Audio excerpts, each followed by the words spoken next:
Estamos aqui num culto da melhor idade. Eu já estou com quase 70, ela chega, né? Glória a Jesus. E é um período diferente. Na juventude, a gente tem força e fica difícil, porque a gente combate, não é? A gente constrói, a gente cria, tem a família, cria os filhos e de repente todo mundo se espalha. Os meus se espalharam firmes, foram para a Europa, largaram um mar de distância. Não é fácil, mas isso é a vida. Eu sou filho de português, né?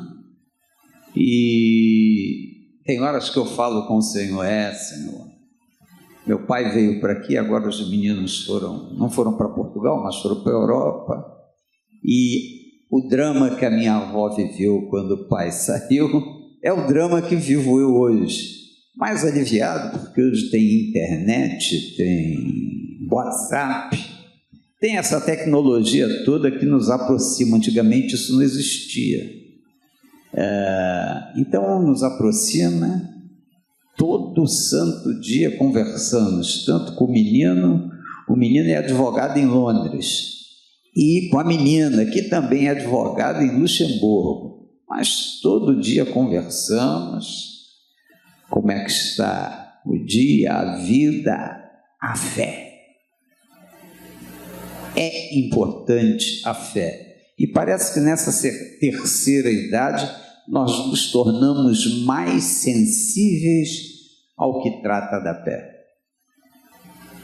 Refletimos mais, vivemos mais, não é? Todo mundo tem experiência de alegria, de dor, de milagres, e eles lá ainda não têm, ou têm em uma menor intensidade, porque viveram menos tempo. Mas glória a Jesus por tudo, que Deus nos permitiu alguma experiência no transcorrer da vida que nos dá um outro tipo de força. Eu costumo dizer que é a força da reflexão e a força do joelho. Eu nunca orei tanto na minha vida como eu oro hoje. Eu nunca refleti tanto a respeito da palavra de Deus como reflito hoje. Essa, eu diria, é a justificativa para viver uma melhor idade, porque é uma idade mais reflexiva, mais estruturada, é a idade do pastoreio da nossa casa. Todos nós somos pastores da nossa família. É verdade. E precisamos refletir como eles. Hoje, muito, muito mais do que quando eu era moço. Porque hoje vivemos uma sociedade, sobretudo, muito agressiva, no sentido de quebrar todos os valores, no sentido de distorcer tudo que é bom para dizer que o bom é ruim e que o ruim é muito bom.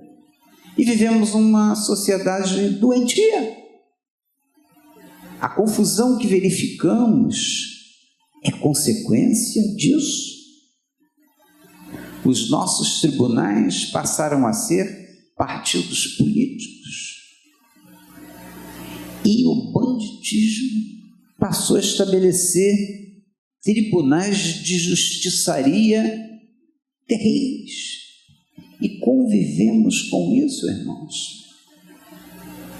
Vivemos dias difíceis numa sociedade muito difícil.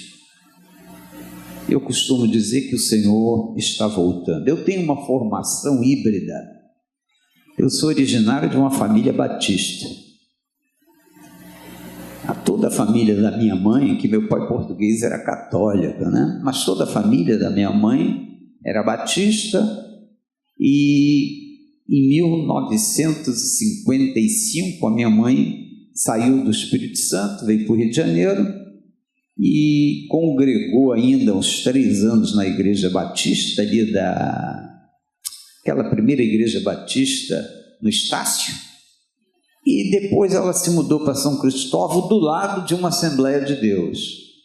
Aí ela acabou indo mais à Assembleia de Deus e menos à Batista, mas tinha uma outra Batista lá, a Igreja Batista do Calvário, lá próxima. E eu cresci nessa formação híbrida, porque eu ia na Batista, ia na Assembleia, e hoje estou aqui pregando na Batista. Mas isso para mim foi muito bom, porque nos dá uma visão maior, mais ampla, dá uma percepção melhor do cristianismo, identifica riquezas de um lado e riquezas do outro lado. Isso só nos ajuda. E hoje sou pastor da Assembleia de Deus aqui no Recreio, que tem aquele estilo bem tradicional, não é o chamado pentecostal barulhento, está mais parecido com os batistas do que com os pentecostais realmente, porque é a minha formação híbrida.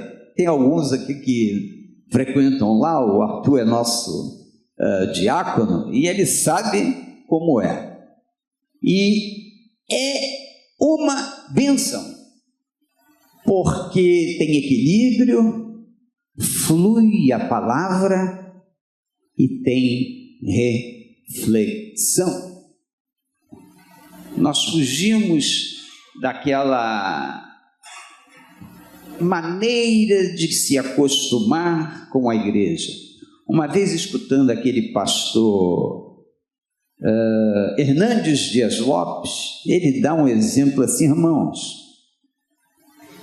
eu tenho conhecido os crentes que eu os conheço de muitos anos, são bonitinhos, usam terno, dão glória a Jesus, dão glória a Deus, falam da palavra, mas não são crentes, não são crentes. Eles se acostumaram à igreja, são parecidíssimos, falta uma coisa especial. E isso é uma verdade. Experiência com Deus. Ela acontece de diversas maneiras. Certa feita eu tive um apêndice que supurou. Eu fui parar no Hospital Samaritano, ali em Botafogo. Eu me recordo que quando eu cheguei lá, que eu passei mal, eu trabalhava numa empresa e eu tinha uma reunião, tinha uns americanos que iriam chegar e eu tinha uma reunião com eles, mas aquela noite eu passei mal a noite toda. Acordei não, porque eu fiquei a noite em claro, cedinho, falei para a Zaninha, minha esposa: Zaninha, me leva lá para o Samaritano, eu quero chegar lá cedo, ver o que tem, porque eu tinha uma reunião 9 horas. Tinham vindo, sei lá, uns 12 ou 13 americanos lá dos Estados Unidos, que a gente ia fazer o orçamento, era uma empresa muito grande, e eles tinham uma preocupação muito grande com aquilo tudo, e eu era o responsável por aquilo aqui. Fui para o hospital. Quando eu cheguei lá, o médico olhou: o senhor está fazendo um apêndice, e eu não sei se vou lhe operar, porque eu estou saindo do plantão, mas é coisa simples. Bem, ele não me operou, foi embora para a casa dele lá, dentro do horário e do plantão e aquela coisa toda. E aí veio a equipe lá que analisou e falou com a minha esposa: senhora, ele tem alguma coisa no abdômen, só não é apêndice. O apêndice supurou, eu fiz uma sepsemia, fiquei 35 dias ali naquele hospital, com as mãos para o alto, e entrou tanto antibiótico, tanto soro, foi uma luta. Já lá pelo 33º ou 34º dia, eu falei com o Dr. Ribamar, que foi o que me operou: doutor Ribamar, quando é que eu saio daqui? Porque Ele olhou para mim e falou: ó, meu filho, ele era já um senhor de idade, eu só estou esperando seu sangue reagir. Se ele reagir, você sai. Se ele não reagir, você fica. E eu, lá no meu leito, lá todo amarrado, né, com aqueles fios todos. Quando foi na noite daquele dia, ligou o meu pastor, o pastor Túlio Barros Ferreira na época, e ele: meu filho, o que está vindo contigo? Eu falei: pastor, não sei. Contei a história rapidinho para ele, e ele disse: eu vou orar aqui, eu e a Eunice era a irmã Eunice, esposa dele, e o Senhor vai te socorrer. Eu amém. A noite se passou. Quando dava assim 5h30, 6 horas da manhã, já vi um enfermeiro lá para tirar sangue, tirava, levava, para fazer aquela análise laboratorial de todo dia. Só que na manhã do dia seguinte ele tirou e doeu. Eu reclamei: opa, rapaz, está machucando. Ele olhou para mim: ué, tu está com dor? Eu disse: claro. Bem, ele foi embora. Lá pelas 9 me aparece o doutor Ribamar, mas furioso. O velhinho entrou com raiva e tirou o sangue e levou o sangue para analisar. Aí voltou 1h30 depois e falou para mim: meu filho, a natureza tem umas coisas que eu não sei explicar. Mas eu falei: mas o que houve, doutor? O seu sangue estava completamente destruído ontem e hoje ele está bom.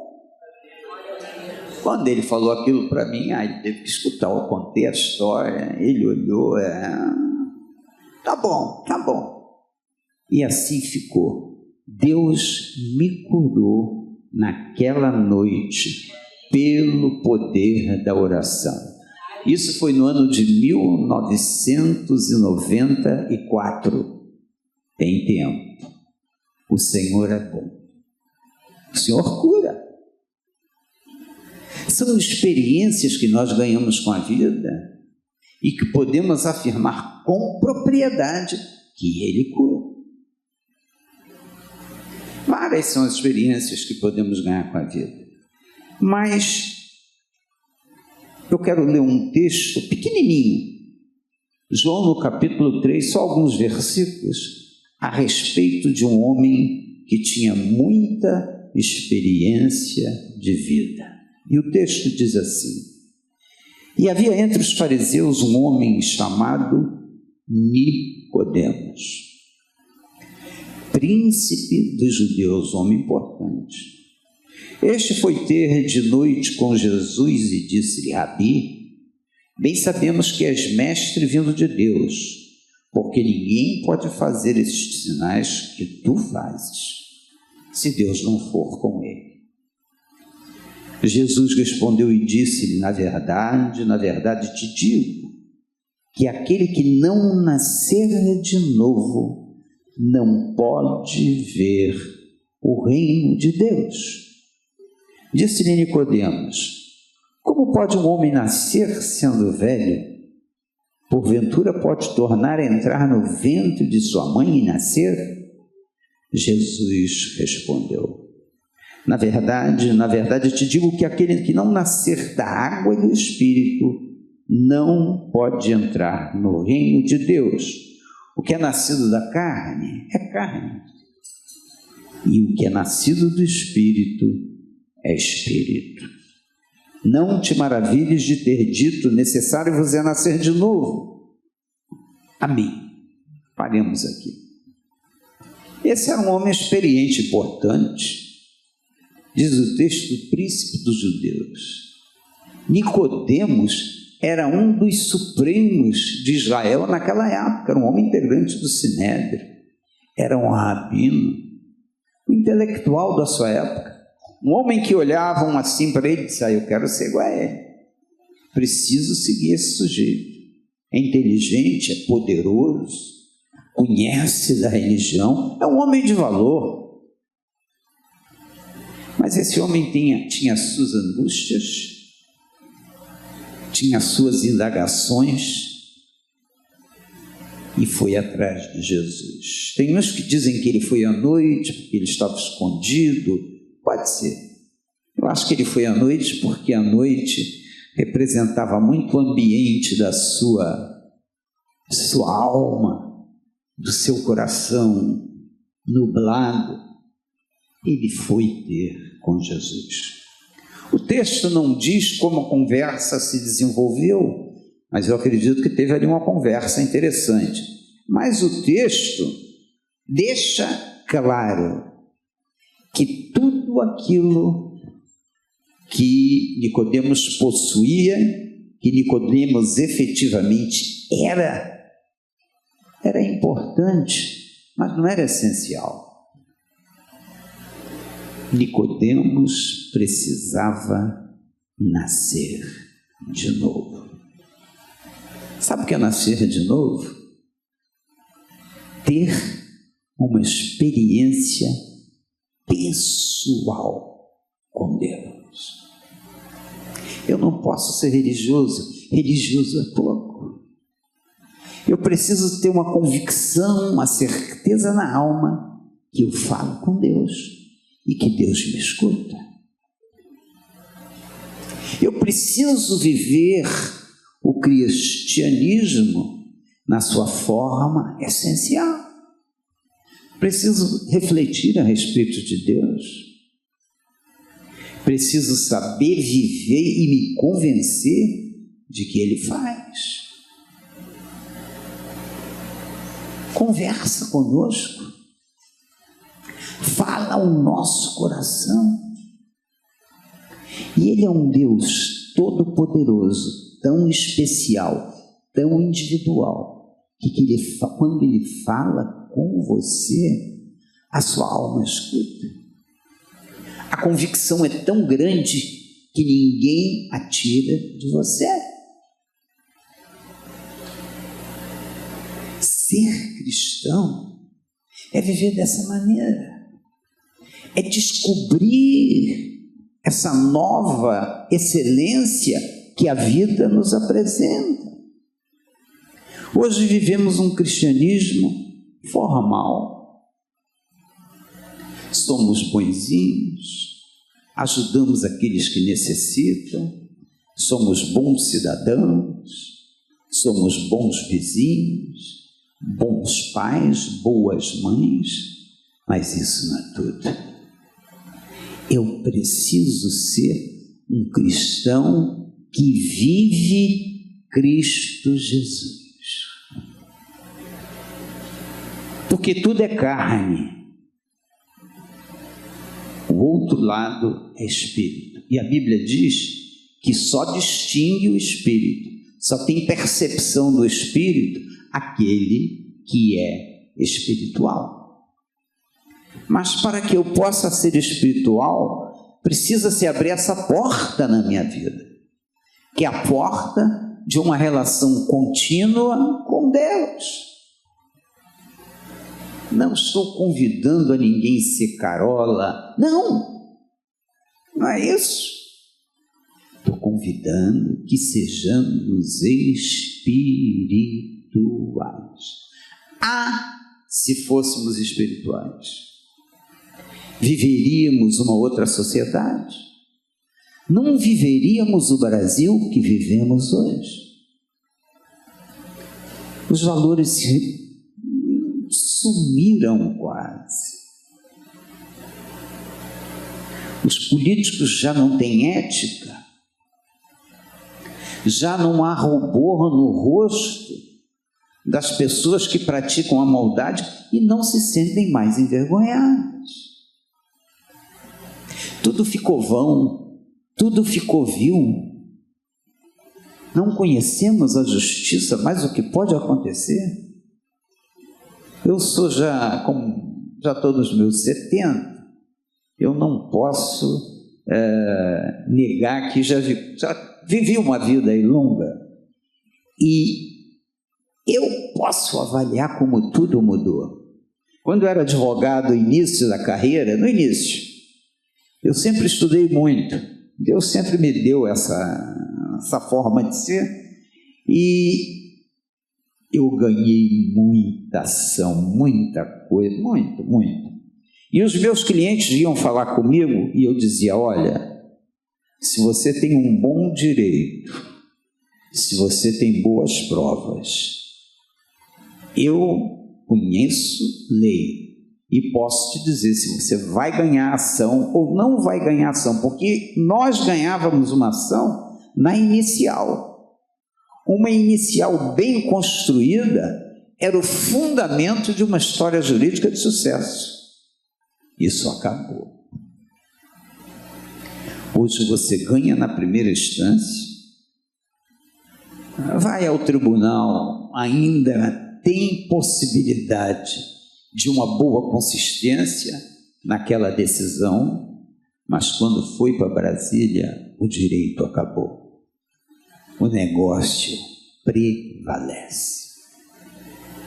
E dinheiro e direito que eventualmente você imagina ter, acaba. É preciso nascer de novo. O interessante é que um novo nascimento significa uma morte do passado e uma ressurreição nova. É isso. O que é nascer de novo? É vir novamente, mas com uma ressurreição transformadora. Nós precisamos voltar à época que se andava livremente pela cidade, que a cidade era maravilhosa. Sabe por que era maravilhosa? Porque tinha muita gente mais espiritual do que tem hoje. Espiritual, não é religioso. Porque isso reflete na sociedade. É um exemplo transformador. É um exemplo de paz. Hoje não temos mais isso. Eu me recordo que eu fui ratinho de praia, camundongo de praia, passava o dia na praia, voltava para casa para botar uniforme para a escola, nunca se via, não existia risco de... Não tinha, era paz aquilo. É porque tinha muita gente que havia tido um encontro real com o Senhor. E isso reflete na sociedade. Porque não há espaço. Aonde o Espírito de Deus impera, a maldade não prevalece. A confusão não prevalece. Porque hoje existe confusão pessoal, confusão bilateral entre pessoas, confusão em tudo. Hoje nós não sabemos como tratar as pessoas, o que é bom tratamento, o que é mau tratamento. Hoje temos uma sociedade dividida,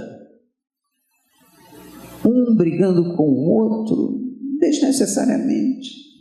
Jesus nos convida a um renascimento, uma nova construção da personalidade, uma personalidade estruturada em uma experiência com Deus. Essa é transformadora, essa é bonita, e as coisas começam a acontecer diferente. O olhar muda, as afirmações mudam, a maneira de viver muda, os vícios antigos desaparecem e práticas novas de alegria, de sabedoria, de bem-estar passam a prevalecer. E nós, individualmente, precisamos viver essa verdade para que ela possa se multiplicar no meio da sociedade. Porque o povo precisa. Há muita necessidade. As pessoas que sentam ao nosso lado estão sedentas de paz, porque a paz é essencial para a vida. E hoje as pessoas não têm. Não têm. Desconhecem. Só Jesus completa. Só Jesus satisfaz. E eu preciso disso. Satisfação é a capacidade inaudita que Deus nos dá de nos fazer felizes em todas e quaisquer circunstâncias da vida, nas farturas, na escassez, na paz, na confusão. É assim. E nós precisamos viver isso. Eu era moço, meu pai tinha um sítio, e naquele sítio tinha um burro, o nome do burro era Canário, e era um burro mansinho, e eu quando chegava lá, eu dizia, quando eu ia para a roça, eu adorava subir naquele burro e andar com o burro.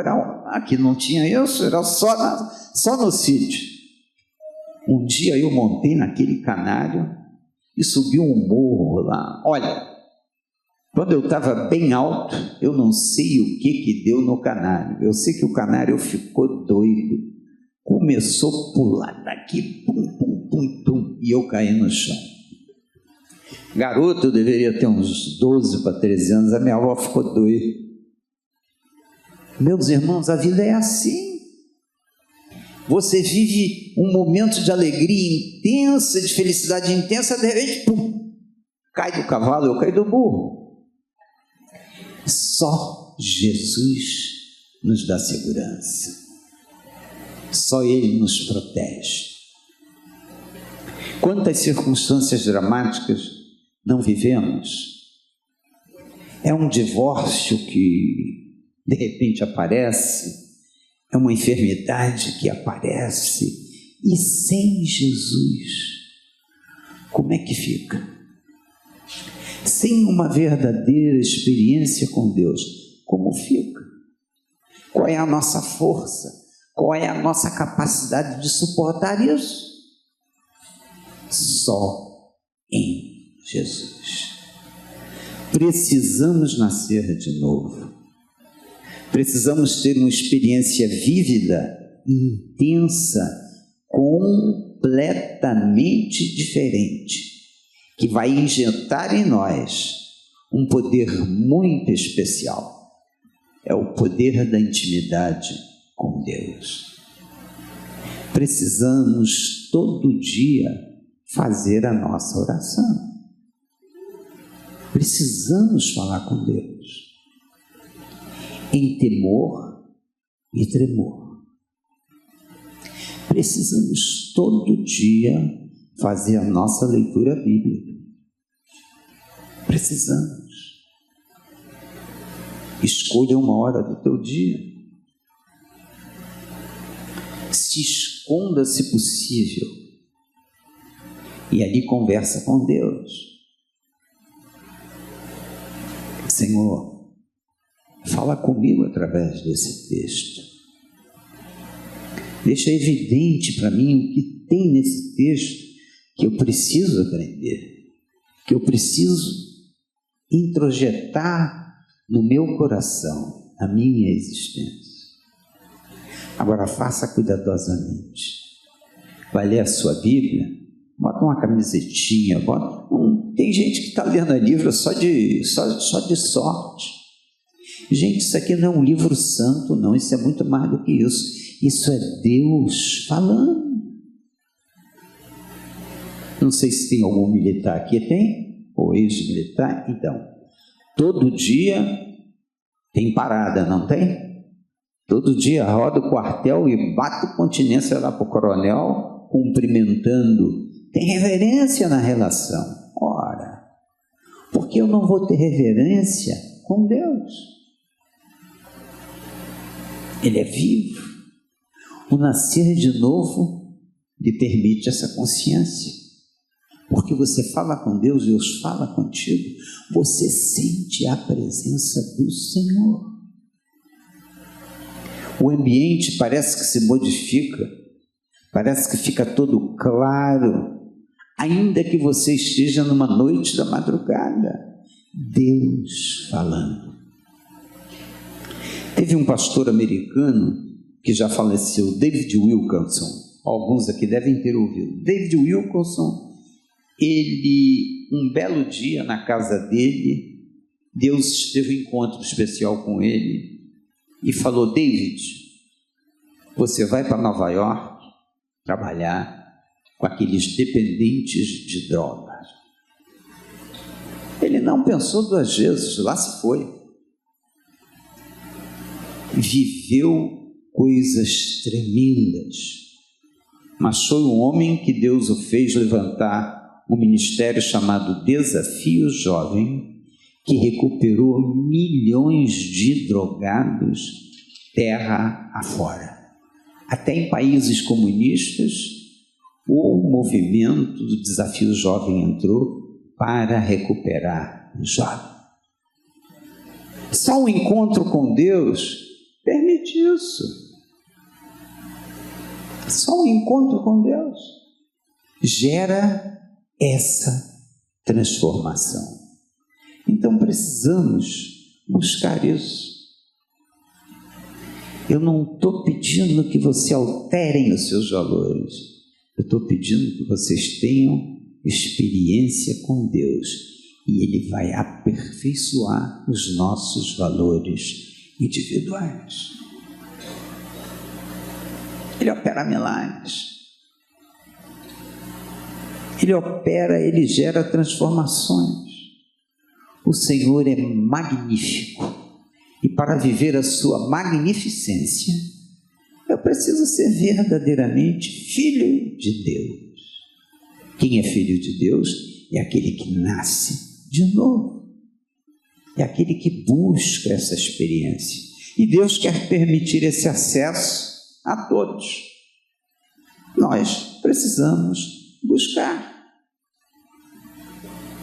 Quando você tem essa experiência, nas mais diversas circunstâncias da vida, você consegue se afastar do problema e trazer uma gerência daquela circunstância para vencê-la. E hoje, muitas vezes, o problema chega, às vezes chega pequenininho, e a gente vai se envolvendo. Quando abriu do olho, você já se torna um problema, porque você foi engolido completamente por ele. O que nasceu de novo não é engolido. Ele tem uma experiência real com Deus. Ele sabe que toda alternativa, toda saída, toda solução passa necessariamente pelo diálogo com o Senhor. E Deus vai fazendo. As pessoas dizem: não, que eu oro, Deus não responde. Responde sim. Agora eu preciso orar como filho.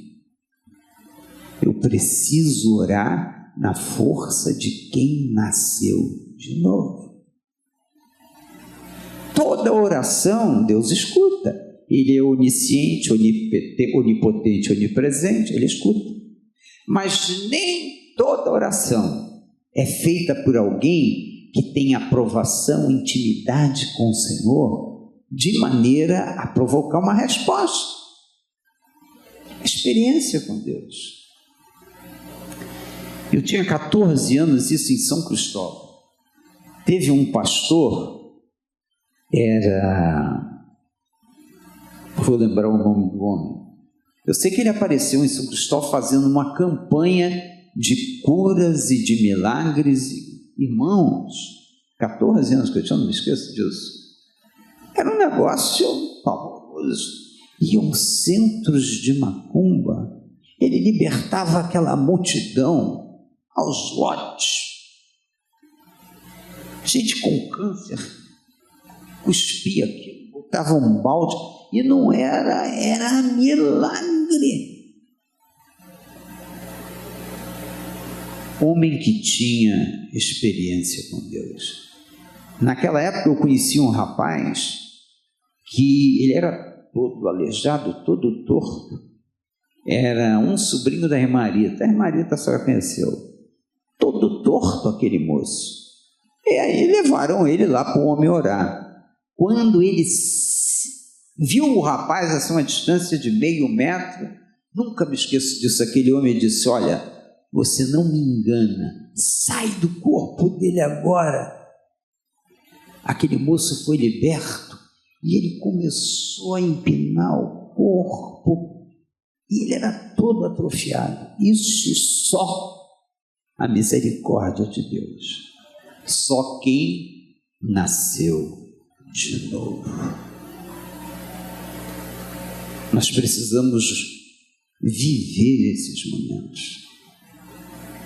Descobrir essa realidade que parece que ficou coberta com um cobertor muito espesso, de maneira que não vemos.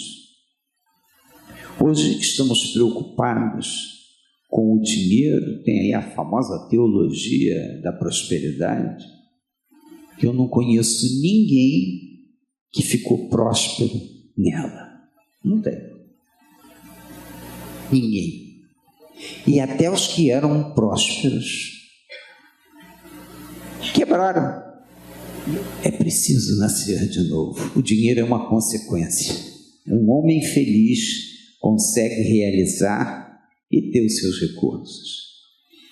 Mas o que Deus nos promete é riqueza da alma. Desde o ministério de Jesus, e seus discípulos não tinham entendido isso. Queriam um Jesus libertador, que fosse lá estrangulasse Nero e toda a sua estrutura de poder. Eles queriam que Israel dominasse aquilo e que Israel não fosse dominar. E viram em Jesus essa possibilidade. Não, esse homem é bom, o que ele faz, e esse é poderoso, vamos usar esse homem. Não conseguiram. Discípulos de Jesus viviam com Jesus praticamente 24 horas por dia, mas não haviam ainda nascido de novo. No momento da crucificação, sumiram, evaporaram. As únicas pessoas que permaneceram com Jesus o tempo todo foram as mulheres que sustentavam o seu ministério. Temos que nascer de novo. Temos que descobrir a verdade, a realidade do que é um novo nascimento. Precisamos ser explosivamente felizes, não potencialmente, explosivamente felizes. Precisamos distribuir felicidade para todos. É preciso nascer de novo. É preciso descobrir isso. É preciso viver essa experiência santa. Aí a alma se torna sorridente. A alma se torna compreensiva. A alma se torna transformadora. Que Deus abençoe a cada um aqui presente. Que traga no seu interior um desejo imenso de um novo encontro com Deus através de Jesus. E que seja feliz, preponderantemente feliz, alegre, com um sorriso no olhar, porque o sorriso não é no lábio, é no olhar. As pessoas que têm Deus, você olha e vê no olhar um sorriso, uma vida diferente, uma vida leve, um jugo que é suave e que é leve. Que Deus abençoe a cada um. Quero agradecer essa oportunidade em nome de Jesus. Amém.